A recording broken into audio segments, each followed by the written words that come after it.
வாங்க வணக்கம். Sharma mind voice சேனலை சப்ஸ்கிரைப் பண்ணுங்க. புதுசாக வரவங்க புதுசில் பழைய வரவங்களாம் லைக் பண்ணி ஹைப் அமைக்கிருங்க. என்னத்த வாங்க எல்லோரும் என்ன செய்றீங்க? நல்லா இருக்கீங்களா? நான் ரொம்ப ரொம்ப நல்லா இருக்கேன். வியாபாரம் இன்னைக்கு போடலை. இன்னைக்கு லீவை போட்டேன். வடக்கடையை லீவு போட்டேன். பார்த்தா மழை அடித்து கொட்டுது. மலையில் நனைஞ்சிக்கிட்டே பிள்ளைய கூட்டிகிட்டு வந்தால் மலையில் நனைஞ்சிக்கிட்டே ஓடிடுறப்போ ஒரு குடை வச்சுருந்தா அந்த குடையை பக்குவமாக இருக்க விடுறாங்கல்ல. ஒரு குடை வாங்கிட்டு வந்து வச்சா சின்ன பிள்ளைய போட்டுக்கிட்டு சும்மா பகல் நேரத்தில் குடை பிடிக்குது. மானை பிடிச்சி குடை பிடிச்சா அதே வீடா அந்த வீட்டுக்குள்ளே நான் ஹோம்ஒர்க் எழுதுறேன்னு எழுதிக்கிட்டு இருக்கு. அடி ஹோம்ஒர்க் எழுதுங்கடி மானசா, திங்கிறத தின்னுட்டு ஹோம்ஒர்க் எழுதுங்க. அப்படியே உடஞ்சி வச்சு பார்த்துக்குங்க. அந்த குடையை பிடிச்சிட்டு வந்தால் ரோட்டில் சிரிப்பாங்க. என்ன செய்கிறது? நனைஞ்சிக்கிட்டே நனைஞ்சிக்கிட்டு வந்துட்டு தோட்டிக்கு விட்டுட்டு ஓடியாந்து உங்கள்கிட்ட ஒரு 2 வார்த்தையை பேசி போடுவோம்ட்டு ஓடியாந்துருக்கேன். நேற்று வேலை ரொம்ப அதிகம். புதன்கிழமை வந்து சரக்கு ரொம்ப சமோசாதுகள்லாம் தேய்க்கிறது ரொம்ப கை வீங்கி போயிருந்துட்டேன். 500 சமோசாவை நம்மளா தேய்ச்சி நம்மளா போட்டால் 10 மணிக்கு நின்று தேய்க்கிறவ 2 மணி ஆயிரும் பார்த்துங்க தேய்ச்சி அதை முடிக்கிறது. 2 மணிக்கு உட்காந்து ஒட்ட ஆரம்பிச்சுன்னா 4 மணி ஆயிரும் பார்த்துங்க ஒட்டி முடிக்க. அப்புறம் 4 மணிலேருந்து மாவை பிணைஞ்சு அப்புறம் 5 மணி 5:30க்கெல்லாம் ஆட்டோ வர சொல்லி குடுன்னு ஓடுனா அங்கே போய் வியாபாரத்தை முடிச்சுட்டு வர வீட்டுக்கு வர 11 மணி ஆயிடும். 11 மணிக்கு வந்தவுடனே சாப்பிட முடியுமா? வந்தவுடனே செத்த என்னண்டோ மயக்கத்தில் வரும். நேற்றுலாம் என்னண்டே தெரியல, ரொம்ப மயக்கமாக வந்துச்சு. நேற்றுலாம் மழை பெய்யலை, இன்றைக்கி மழை பெய்யுது. அப்படியே சத்த சாஞ்சிட்டு அதுக்கப்புறம் நீங்கள் வீடியோவுக்கு என்ன கமாண்ட் போட்டிருக்கீன்னு பார்த்துக்கிட்டு அப்புறம் கொடுக்கணும் சோறு அள்ளி சாப்பிட்டுட்டு அப்புறம் தூங்க அந்தாண்டு 12-1 மணி ஆயிடுது. 12:30 ஆயிடுது. அப்படியே போனை பார்த்துக்கிட்டே எப்படி போனை கீழே ஓட்டு தூங்குறேன் தெரியலை. நைட்லாம் பார்த்துக்கிட்டே தூங்கியிருக்கேன். அது ஓடிக்கிட்டே நடந்திருக்கு. எங்கள் வீட்டுக்கார கத்துறாரு காலையில் வச்சு, ஏண்டி அந்த போனை எடுக்காமல் உனக்கு தூக்கம் வராத? அதே உடம்பு டயர்டாயிருச்சு தூக்கம் வருதுல்ல, அதை எதுக்கு தூக்குற? அதாங்கிட்டு ஓரமாக போட்டு சோறை தின்னுட்டு தூங்க வேண்டியதானே. அதை பார்த்துக்கிட்டே டயர்டில் தூங்கிட்டேன். அது பாட்டு ஓடிட்டு கிடக்கு ஒரு பக்கம். அது ஹெட்ஃபோன் வேறையா, சவுண்டு யாருக்கும் கேட்காது. அந்த வெளிச்சத்தை பார்த்து கண்டுபிடிச்சிருப்பாரு அவருக்கு வயிற்றுல. என்ன செய்ய சொல்கிறீங்க? அப்படி ஃபோனு ஓடிக்கிட்டு இருக்கிறத கூட தெரியாமல் அசந்து தூங்கிட்டேன். காதுக்குள்ளே ஹெட்ஃபோன், அதே காதுக்கு இங்கேன்னு கேட்குது அவருக்கு. எங்க சில நேரம் முனங்கல் சவுண்டு கேட்கும் காத்துக்குள்ளே. சீக்கிரமாக நம்மளுக்கு பைத்தியம் பிடிக்க போதோ அதே முன்னக்கூடிய அறிவுரையாக வந்து சொல்லுது ஒரு காற்றுக்குள்ளே எதையோ பேசுகிற மாதிரி சவுண்டு கேட்க வந்து அது தன்னந்தனியாக பேசுவாங்களாம் அந்த மனநோயாளியை. ஏதோ யாரோ ஒருத்தவங்க பேசுகிற மாதிரி இருக்குமா உணர்வு. அதனால அவங்களுக்கு பதில் சொல்கிறதா நினச்சி தன்னந்தனியாக பேசுவாங்களாம். அவங்களத்தையும் மைண்டு சேஞ்ச் ஆனவன்னு சொல்லி ஆஸ்பத்திரி பைத்தியக்கார ஆஸ்பத்திரியில் அட்மிட் பண்ணுறது. அதே மாதிரி இப்போத்தையும் முனங்கல் சவுண்டு கேட்குது. இன்னும் கொஞ்சம் நாள் சென்றா பேச்சு ஒன்று கேட்டுரும். அப்புறம் அந்த பேச்சுக்கு பதில் சொல்ல ஆரம்பிச்சிருவாங்க முடியுமா. அதுக்கப்புறம் பைத்தியக்கார ஆஸ்பத்திரியில் அட்மிட் பண்ணிடுவாங்கன்னே நினைப்பேன். இப்போதான் தெரியுது ஹெட்ஃபோன் அது பாட்டு காற்றுக்குள்ள வச்சுட்டு நம்ம பாட்டுக்கு கூட வெடிச்சு காது போயிடா அப்படி விடுவோம். 5-6 காலையில் நைட்டு பூரா ஓடுன வீடியோ கூட என் காதில் கேட்கல. இவர் காத்தால என்னை குடையிறது தாங்க முடியல. காதில் ரத்தம் வந்துருக்கு இருக்கு. தெரியாமல் ஹெட்ஃபோனை மாட்டிட்டு அப்படியே அசந்துட்டேன். மன்னிச்சிருங்க, இனிமே போனை எடுக்கலன்ட்டு புருஷன்ட்ட என்னது தாஜா பண்ணிவிட்டு அதுக்கப்புறமா என்னாச்சு, அதுக்கப்புறமா காலையில் சமையலுக்கு மேலே பண்ணிவிட்டு அப்படியே உங்களுக்கு ஒரு வீடியோவை போட்டுவிட்டு 10 மணிக்கு விருதுன்னு படுத்து தூங்கினவதே அசந்து அப்படியே தூங்கிட்டேன். 3 மணிக்கு தான் கண்ணை முழிச்சேன். ஜோறு கூட திங்காமல் தூங்கிட்டேன். உடம்பு அவ்வளோ டயர்டாயிருதாத்தா. வடை இந்த இது அடுப்பு வேலை பார்க்குறது பூராமே கஷ்டந்தேன். வீட்லேயே சமைக்கிறேன் எடுக்கிறேன் எப்படி கஷ்டமாக இருக்குது. நான் போய் 9 மணிக்கு 9 5 6 7 8 9 10 11 7 மணி நேரம் எண்ணெயிலேயே மூஞ்சியில் கவகன்னு அடிக்கும் பார்த்துங்க. அதுங்க ஆளுகள்லாம் அதிகமாக நின்றாடு வச்சுக்கோங்க. ஆளுங்க அதிகம் நிற்கிறாங்களேன்னு அடுப்பை சர்றன்னு கூட்டணும் வச்சுங்களேன். அப்படி தட்டி வடையை போட புகை வந்து மூஞ்சியில் கபகன்னு அடிக்க. அந்த அடிக்கிற வாடையிலேயே தாங்க முடியாது. அதில் வேறு இப்போ வந்து நிறைய வந்து சப்ஸ்கிரைபர்லாம் நம்ம கடையை தெரிஞ்சு நிறைய வர்றாங்க பார்க்குறதுக்கு. நேற்றுல தேனியா என்னமோ ஊர் சொன்னாங்களே, தேனூர்லேருந்து வந்திருந்தா அந்த அக்கா. பேர் என்னமோ ஊர் சொன்னாங்க. நல்ல வேறா ரேணுன்னு தான் நினைக்கிறேன். ரேணுவா இல்லையே, ராஜி அவங்க அந்த அக்கா பேர். அவங்க வந்திருந்தாங்க நேற்று. அப்புறம் வண்டியூரில் வந்திருந்தாங்க. அப்படி வந்து அவங்களும் பேசிக்கிட்டு நிற்கிறாள். அவங்ககிட்ட பேசணும்னு ஆசையாக இருக்குது. சீமா பையடியா சீக்கிரம் வடையை போட்டு வந்தேன்னா வடையை காமக்கான்னு சொல்லிக்கிட்டே வடையை தட்ட வந்தேன். ஒழுங்காக பேச முடியுதுல. கடைக்கு வர்றவுகிட்ட தேனூர்லேருந்து வந்தவங்க 100 ரூபாய்க்கு வடை சாப்பிட்டாங்க. வடையை சாப்பிட்ட வடைக்கு வேணாம்கான்றேன் கேட்குறாங்கல்ல. ஐயோ வியாபாரம் வேற அது வேற, வாங்குங்கன்னு பிடிச்சி வாமிக்க விட்டு போயிட்டாங்க. சரி ஒரு 50 ரூபாய் கொடுத்துட்டு 50 ரூபாய்னு பிள்ளை என் சோப்பில் வச்சு விட்றேன். அந்த பிள்ளை கூட்டிகிட்டு வந்துருந்தாங்க 2 ஒரு பொம்பளை பிள்ளை ஒரு ஆம்பளை பிள்ளைகளும் சோப்பில் வச்சு விட்றேன். மறுபடியும் பிடிங்கி கடையில் வச்சுட்டு போயிட்டாங்க. சரி விடுங்க, பாசத்துக்கு பஞ்சம் இல்லை அப்படின்ட்டு அதோட வாங்கிக்கிட்டேன். நல்லபடியாக வியாபாரத்தை பாருங்கக்கா. வியாபாரம் வேறு வீட்டுக்கு வர்றோமா நல்லா சுட்டு போடுங்க சாப்பிட்றோம். வியாபாரத்தில் அப்படி இருக்கக்கூடாதுக்கா, நல்லா வச்சுக்கோங்கக்கா. அந்த வீட்டுக்காரரு, அந்த அக்காவோட வீட்டுக்காரரு சொன்னார், நல்லா பரவாயில்ல தாய் குழந்தை ஆசைப்பட்ட உடனே யூடியூப்பில் பேசுகிறாங்க, வீடியோவில் பேசுகிறாங்க, அவங்கள போய் என்னத்தை பார்த்தா பேசலக்கடா அப்படின்னு சொல்லாமல் புருஷன்மாருங்க நல்லபடியாக கூட்டிகிட்டு வந்து காட்டுறாங்க. எனக்கு ரொம்ப சந்தோஷமாக இருந்துச்சு. ஆமாம், மனுஷ மக்கள் ஒருத்தருக்கு ஒருத்தர் அதே பாசம் அன்பு. இப்போ பாண்டி கோயிலுக்கு வர மட்டும் ஒருத்தர் கூட வரமாட்டேட்டீங்களே. நல்ல மனுஷங்க பூரா என்கிட்ட கமாண்ட் பண்ணி வார முடி சொன்ன ஒவ்வொரு வரலத்தா, கமாண்டில் சொல்லார் ஒவ்வொரு வந்திருந்தாங்க. ஒரு அக்கெல்லாம் டெடிபேர்டு வைக்கிறாங்களாம் திருப்பரங்குன்றத்தில். அப்படி சொல்லிட்டு கிடந்து நாங்கள் வந்து உங்களை கண்டுபிடிச்சிருவோமா இல்லையான்னு தெரியலக்கா. நாங்கள் வரப்போ தெரியுமோ என்னமோ நினச்சிக்கிட்டே வந்தோம். கரெக்டாக கண்டுபிடிச்சி வந்துட்டு எனக்கு சந்தோஷமாக இருக்கும் உங்களை பார்த்ததுலேருந்து. அந்த அம்மா அப்படி ஒரு சந்தோஷப்பட்டாங்க. அப்படி கொஞ்சம் பேர் வந்தாங்க. கொஞ்சம் பேர் வந்தவங்களையும் பாதி பேர் முகம் கட்டாமல் ஓடி போயிட்டாங்க. அவங்களே எனக்கு வேணாண்டு. அதை நானாக நினச்சேன் ஆன்லைனில் வர்றதுக்கு ஆசைப்படாட்டாலும் எப்படி ஆன்லைனில் வர்ற முனியம்மாவை பற்றி சந்தோஷமாக நம்ம ஃபங்க்ஷனுக்கு வந்துட்டாங்க. நிறைய பேர் வர முடியாததுக்கான அர்த்தத்தை சொல்லியிருந்தீங்க. வீட்டுகளில் துஷ்டி ஆயிடுச்சுக்கா, இது 30 செல்லக்கா அப்படின்னு சில பேர்லாம் கமாண்ட் பண்ணியிருந்தீங்க. அதனால எனக்கு பாசம் மனசில் நம்ம எங்கே இருந்தாலும் பாசம் மனசில் இருந்தால் போதும். நல்லபடியாக முனியம்மா பேசுகிறத கேட்டு லைக்கு, சப்ஸ்கிரைப்பு, ஹைப்பு இதுகெல்லாம் அமுக்குனேண்டாவே நீங்கள்லாம் எனக்கு கொடுக்குற பெரிய பெரிய கிஃப்ட்டு. ஆமாம், வேறு எதுவும் வேணாம். என்னத்தையே எனக்கு தெரிஞ்சதை பேசிக்கிட்டு தர்றேன். எல்லோரும் இது யூடியூப் சேனல் ஆரம்பித்து அதில் சம்பாதிச்சு நல்லா வந்துடலாம், வீடு வாச காரு பங்களான்னு வாங்கிடலாம் அப்படின்னு திட்டம் போட்டு கேமரா வாங்கி அப்படி அதுக்கு இப்படி நடிக்கணும் அப்படி நடிக்கணும் அப்படின்னு நாடகத்தை இப்படி இப்படி இப்படி நடிக்கணும் இந்த மாதிரிலாம் பண்ணணும் அப்படின்னு முன்னக்கூடியே பேசி அதில் நடித்து அதுக்கப்புறம் அதை என்ன ஆல்ட்ரேஷன் பண்ணி அதில் பொம்மை படங்களை வச்சு அதுக்கு அப்படி என்ன தம்பேல் கிம்பேல் என்னென்னமோ தயார் பண்ணி அதில் வச்சிடுறாங்க. வச்சு அப்படியே அதை ஒரு பிஸ்னஸ் மாதிரி கொண்டு வராங்க. என்ன நானும் குப்பை கிடங்காட்டம் போயிட்டு வரேன். ஏற்ற சேலம் நல்லா இருக்கா, ஃபங்க்ஷன் போயிட்டு வரேன், கல்யாணத்துக்கு போயிட்டு வரேன். நான் என்ன சொல்கிறேன்டா, மக்களுக்கு ஏன் பிடிக்கும்டா, நடிப்பு அப்படின்றத விட நடிப்பை திறமையாக நடிக்கிறது பிடிக்கும். இன்னொரு விஷயம் நம்மளுடைய இயல்பான நடைமுறைகள் பிடிக்கும். அதைத்தான் நான் சொல்லுவேன்.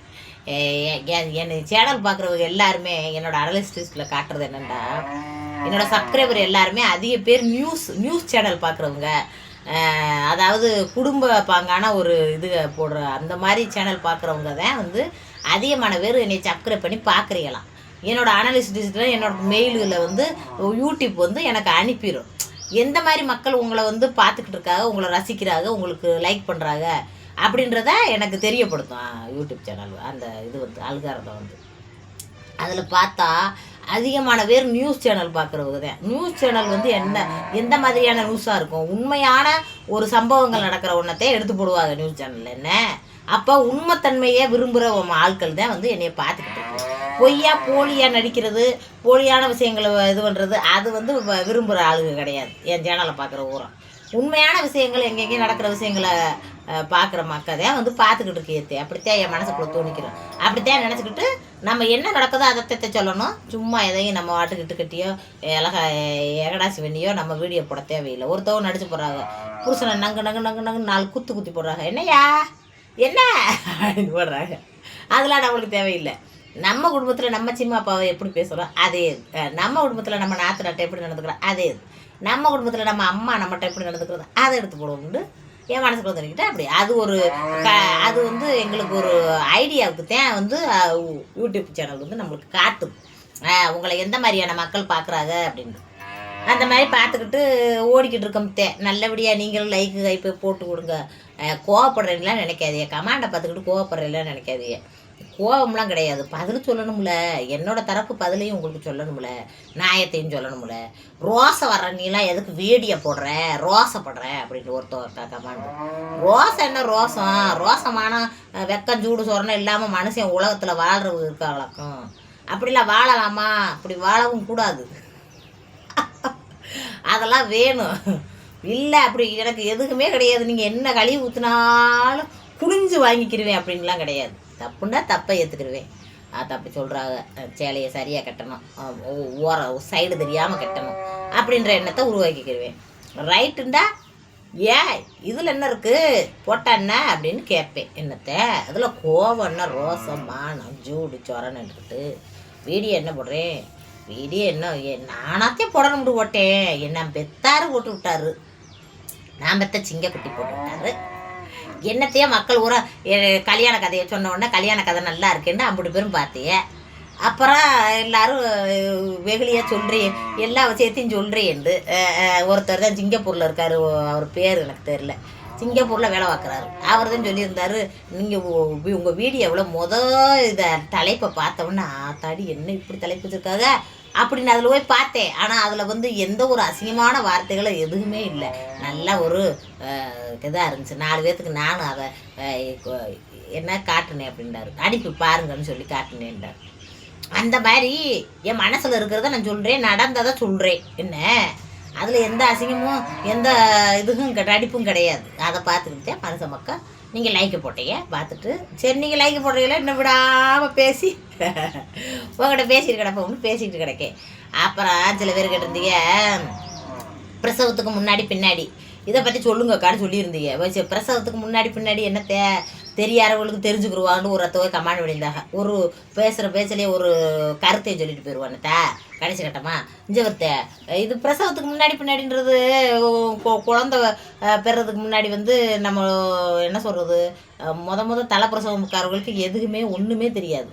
நான் ஏற்கனவே முத போட்ட வீடியோலே சொல்லியிருக்கேன், என்னோடய பிரசவம் எப்படி நடந்துச்சு, எனக்கு எப்படியாலான அனுபவம் இருந்துச்சு அப்படின்றதெல்லாம் விவரமாக சொல்லியிருக்கேன். எல்லோரும் சொல்லுவாங்க குழந்தை வைத்ததுக்கப்புறம் பச்சரிசி பணியாரம் சாப்பிடக்கூடாது, அதை திங்கக்கூடாது, இதை திங்கக்கூடாது, திண்டா வயிறு பிள்ளைக்கு பொறுமும், இதை சில சாப்பாடுகள்லாம் சாப்பிடக்கூடாது, அப்படியே கரெக்டாக கண்ட்ரோலாக வரணும்னு. என்னை பொறுத்தளவுக்குலாம் அப்படி கிடையவே கிடையாது. நான் சொல்கிறேன் நல்லா கேட்டுக்கோங்க. எதையாவது கண்ட்ரோல் பண்ணி இதை சாப்பிடக்கூடாது இதை சாப்பிடணும் அப்படின்னு சொல்லி சின்ன பிள்ளைய அந்த பிரசவம் நடந்த அந்த டயத்தில் நீங்கள் கண்ட்ரோல் பண்ணீங்கன்னா அந்த கண்ட்ரோலை பிள்ளைக்கு பால் நிப்பாட்டு வரைக்கும் கொண்டு வரணும். அப்படி நம்மளால் கொண்டு வர முடியாது, நம்ம வாயை கட்டுப்படுத்தி இருக்க முடியாது. அதுக்கு ஒரே ஒரு இதுதான் செய்யணும். என்ன தெரியுமா, பிள்ளை பெற்று அப்போ தான் பெற்றிருக்கேன். காலையில் குழந்தை வைத்தேன். காலையில் குழந்தை எத்தனை மணிக்கு வைத்தேன், 6 மணிக்கெலாம் வைத்தேன். காய்ச்சி காய்ச்சி கொச்ச கொச்ச கொச்ச கொச்சு குயில் கூது, குருவியெல்லாம் கத்துது மரத்தடியில். அந்த கத்தலோட சேர்த்து நானும் கத்துறேன், அம்மா ஆமா அப்படின்ட்டு.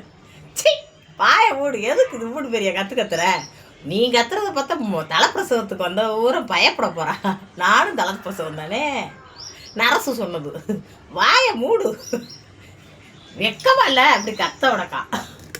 வலி தாங்க உயிர் போய்கிட்டு இருக்கு,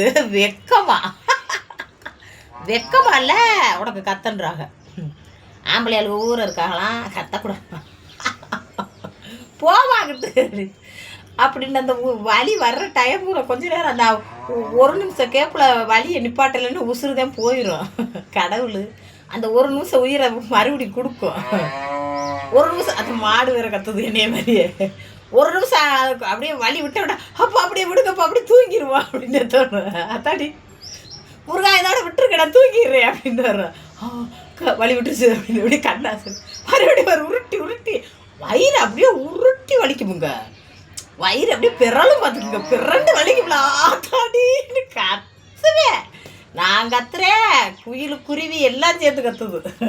காலையில் அதிகாலை 6 மணிக்கு குழந்தை குய்யாண்டு பிறந்துருச்சு. எப்படியா குய்யாண்டு பிறந்ததுக்கப்புறம் எங்கள் அம்மா ஓடிடுச்சு, என்னமாவது வாங்க பசி பிள்ளைக்கு என்னமாவது வாங்கிட்டு வரேன்னு ஓடிடுச்சு. காலங்கத்தால் 6 6:30க்கெலாம் எந்த இட்லி கிடையாது திறந்துருக்குமா.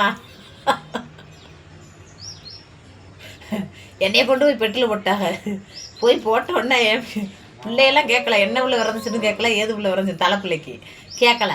புருஷன் எங்கன்னு தேடினா புருஷனை காணோம். அவர் எங்கே விடாது வரல. வரல, உள்ளே விடலை, குழந்தை வைத்த ரூம்குள்ளே விடலை. ஒரு 9 மணிக்கு மேலே விடுவோம்ட்டாங்க. இப்போதைங்க அவர் வெளியில் இடக்காரன் அப்படின்ட்டாங்க. சரி விடுங்க அப்படின்ட்டு. எனக்கு பசி உண்மையிலே உயிர் போதுங்க பசி. எங்கள் அம்மா எல்லாத்தையும் கடையை பொறுத்து தேடி பார்த்துட்டு ஒன்றும் கிடைக்கலன்ட்டு பணியாரத்தை வாங்கிட்டு வந்துச்சு. பணியாரத்தை வாங்கிட்டு அந்த மொக்கு மொக்கிட்டேன் அப்படின்னு அரசு சொல்லுது. ஏன்டி பச்சரிசி பணியாரத்தை இப்படி திங்கிறியே, நீலாம் பிள்ளை காப்பாத்தியா? பிள்ளைக்கு முரண்டாகாது உன் பால், தாய்ப்பால் அப்படியே போய் பிள்ளைக்கு கொடுக்குறப்ப பிள்ளைக்கு வயிற்றுக்கு சரியில்லாமல் போகுதுண்டாங்க. எங்கள் அம்மா சொல்லிடுச்சு, நீ என்னென்ன திங்கணுமோ எல்லாத்தையும் திண்டாத்தே ஒன்றுமே ஆகாது. தின்னுட்டு பிள்ளை காதில் ஊதி விடு சரியாக போயிருந்தோம். அப்படியா கொட்டா அப்படின்னு எல்லாம் தின்ட்டு காத்துக்குள்ள அப்படின்ட்டு ஒன்றுமே ஆகலாம் என் பிள்ளைக்கு. எல்லா பிள்ளைக்கும் 3 பிள்ளைக்கு வெத்த ஒன்றா 3 பிள்ளை சுகப்பிரசவமாக தான் வெத்தேன். 3 பிள்ளைக்கு நல்லபடியாக பார்த்துக்கோங்க. அனைத்து வகையிலையும் தின்னேன். எதையுமே கடைபிடிக்க தேவையில்லை. அனைத்து வகையிலையும் திண்டு பிள்ளைக்கு நல்லா பால் கொடுத்து நல்ல பிள்ளைகளை வளங்க. பிரசவத்துக்கு முன்னாடி நல்லபடியாக வாக்கிங் போங்க. நல்ல வீட்டு வேலையில் பாருங்கள். வீட்டு வேலையில் குடிஞ்சு நிமிந்து பார்த்தாவே போதும். இப்போ இருக்கிற பொம்பளைய அப்படியே ஒரு சின்ன டம்ளர் எடுத்தால் கூட களைஞ்சிருமுடு டாக்டர் சொல்லிட்டாங்கன்னு பெட்டிலே இருக்கியே. அப்படி இருக்காதியே. அப்படி இருந்தேன்னா அப்புறம் வயிற்று 2ஆக கிழிச்சு அப்படியே வகுந்து அப்போ பிள்ளையை எடுத்து அதுக்கப்புறம் அப்படியே வச்சு அப்படியே அது என்னது கிழிஞ்ச சேலையை தைக்கிற மாதிரி தைச்சு அங்கேயும் இங்கேயும் மூட்டி டம்முன்னு விட்டுருவாங்க. அதுக்கப்புறம் எந்திரிக்க முடியாது, ஒரு பொருளை தூக்கவும் முடியாது, அப்படியே தான் இருக்கணும். வயிறை ஊத வச்சுக்கிட்டு இருக்க முடியாது. சுகப்பிரசவம் பார்த்தா வயிறு ஊதாது, ஒன்றும் செய்யாது, நல்லா நார்மல் நிலைக்கு வந்துடுவோம். அதனால நல்லபடியாக எல்லோரும் முத பிள்ளை பெற ஊரம் நல்லா பயம் இல்லாமல் நல்லபடியாக பெருங்கத்தே. என் கையலுக்கு இன்னும் 1 மாதம் தான் கிடக்கு. குழந்தை என் மருமகளுக்கும் வளகாப்பு வைக்கிறாங்க. இப்போ இடையிலையே நான் வளகாப்பு தேதியை நான் சொல்லக்கூடாது, அவங்ககிட்ட கேட்டுட்டு சொல்கிறேன். போயிட்டு வரட்டுமா? பிள்ளையெல்லாம் ஸ்கூல் விட்டு வந்துருச்சு. அதுகளுக்கு என்ன மாதிரி ஸ்நாக்ஸ் செஞ்சு கொடுக்குறேன். நேற்று தான் சந்தை கடையில் எல்லாம் வாங்கிட்டு வந்தேன். என்ன வாங்கிட்டு வந்தாலும் மறுபடியும் அவங்களுக்கு ஏதாவது செஞ்சு கொடுப்போம். செஞ்சு கொடுக்குறேன். என்ன உப்புமா கட்டி கொடுப்போம், இல்லாட்ட கேசரி கட்டி கொடுப்போம். அதை ஈஸி. அப்படியே தண்ணியை ஊற்றி லேசாக கேசரி பொடியை போட்டு அப்படி கிளி கிண்டி ரவையும் போட்டு கிண்டி சீனியும் போட்டு கிண்டி இந்தா அப்படின்னு கொடுத்துடலாம். போயிட்டு வரட்டா? லைக் போடுங்க. அப்படி பேர் லைக் போட்டு பேசுங்க. ஆமாம், மறந்துடாதீங்க.